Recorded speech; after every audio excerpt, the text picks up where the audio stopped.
The money to set up an investment program or a development bank or whatever it is. So that every boy, man, woman, and child in my room and the grenadines can be employed. Those are ministerial and policy decisions. But my bread and butter responsibility is to the people who put me there to serve them.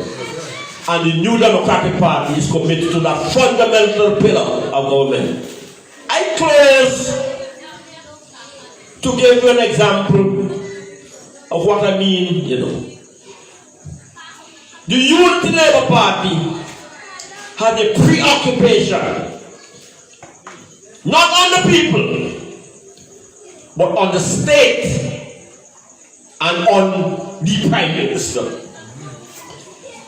And sometimes, who telling the truth? We don't have time to deal with that today. But do you know Argyle has the biggest project in the life of St. Vincent and the Grenadines? Peruvian Vale is still the same place for those who use St. Vincent. Stubbs look the same. Carla look the same. Paint over the house. Trim the yard. Put up a back wall. Send the children to school.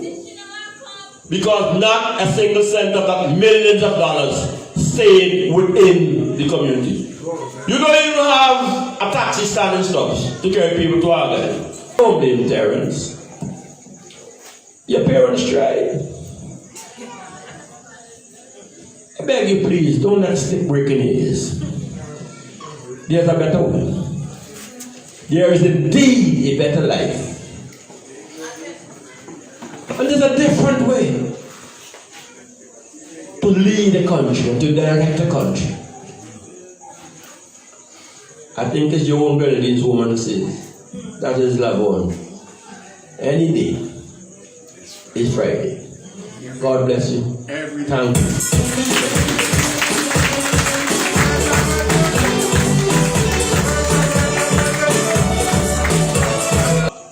They say, well, maybe we didn't get there.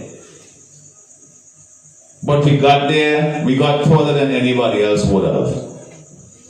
That is all nonsense. We know from the past that we have had government in this country that was responsive to the needs of the people. Let me give you a little historical fact. Under the New Democratic Party government for 17 and a half years, this is something you can check in the records of the Statistical Office or in the Eastern Caribbean Central Bank. Under the New Democratic Party for 17 and a half years, of James Smith at that time, it grew by almost 5% per annum. Every year.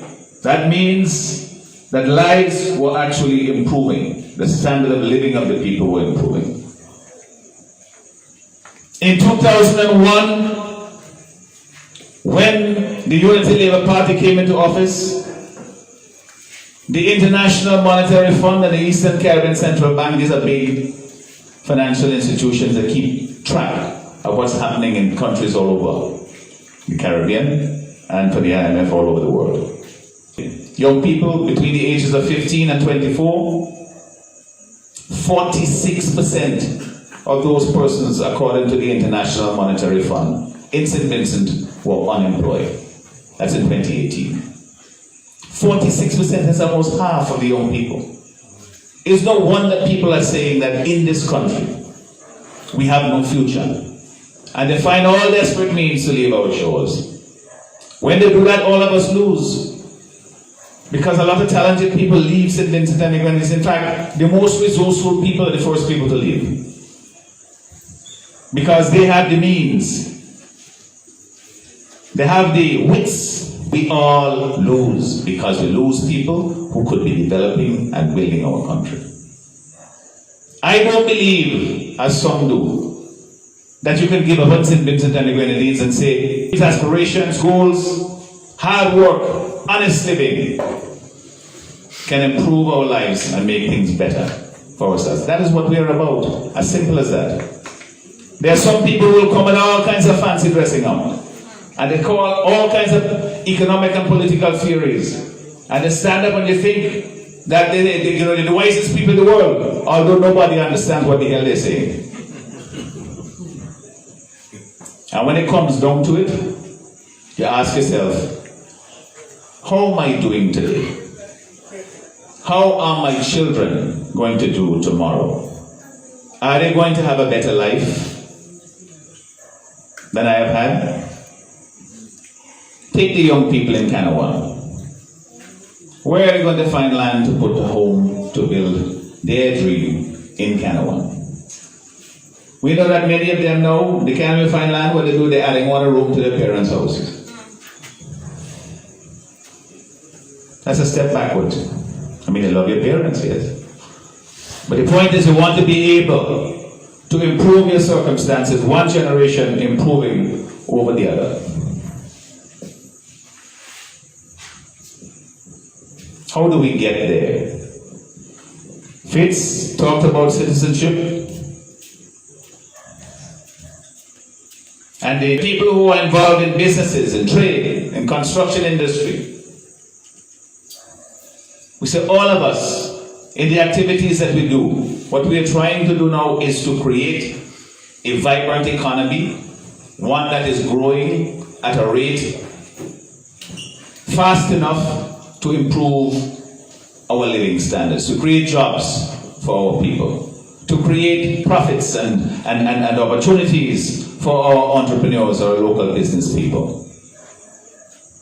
I told you under the New Democratic Party government for 17 and a half years that the economy of this country grew by 5% than in those countries. That's why our young people leave and go to work in St. Kitts and Grenada and Antigua.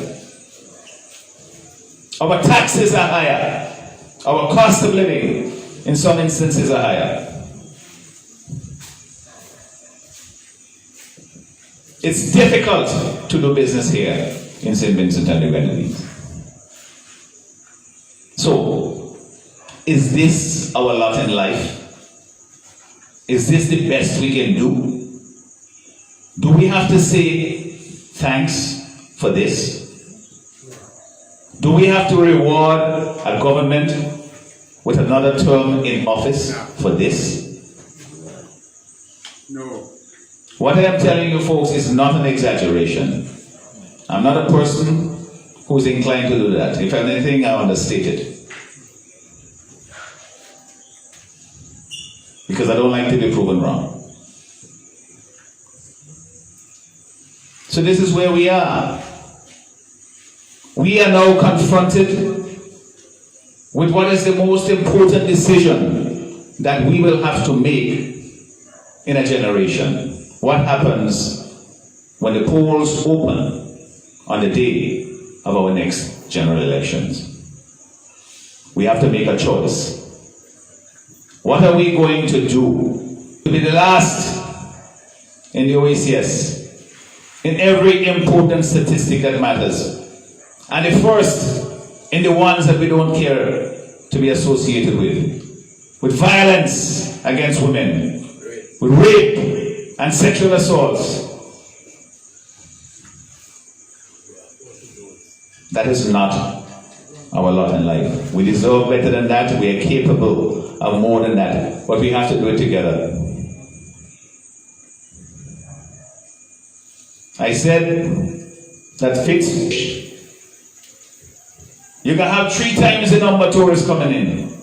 We have 3 international flights per week, not per day. Make it easier for the private sector to succeed, so that you all can benefit from it. When I talk about private sector, I talk to people like Dennis, who's operating his hotel, his guest house. I know he's seen better times. We are struggling through COVID, but it goes beyond that. You have to take the weight off of the local businesses, government, this government in particular. Whenever it wants money, because government has that power, it just puts its hand in people's pocket, takes it out. And they use all kinds of different taxes and fees and so on to get that. At the end of the day, it leaves the people poorer, and the government goes on saying that they're solvent, they have money, they can do things. But we are not a wealthy country, but we can do better. We will not be a wealthy country until the people of the country are doing better. It's a simple equation. how do we make the people of the country do better? Government is there to serve the people, not the other way around. People serve government. So, let me just give you one quick example. For the fisher folk, we are going to create facilities so that they can borrow money to upscale. Recently, the government said that they were giving money or loans, making loans available for fishermen to go and buy boats, open boats, pirogues, or the open boats, the traditional boats that we've used. They were going to bring them overseas from overseas. I said, well, you can't get the local fishermen or the local boat builders here to build the boats at least. They get $1 doing that. The fisher folk get the boats to go. But beyond that, we have to go now to the boats that can go out overnight, not just go out in the morning at 4 o'clock, as you guys know, and come back at 10 o'clock with 100 pounds of fish. That is a subsistence living to the customers at a cheaper rate because you don't have to pay interest on it yourself. That's the formula. And so what happens? You have loans that now are more affordable. And then you can meet the conditions of borrowing this money because you don't have to mortgage your entire property. You don't have to have a business plan that goes into the next 10 years. And you'll have people who are associated with the bank who will advise you as to how to run a business. Not just to have a good idea, but how to run a business to make sure you succeed. Because the only way the bank succeeds is if each person who borrows succeeds and then repays the loan. This is not a freebie, it's not a handout. Can't work like that.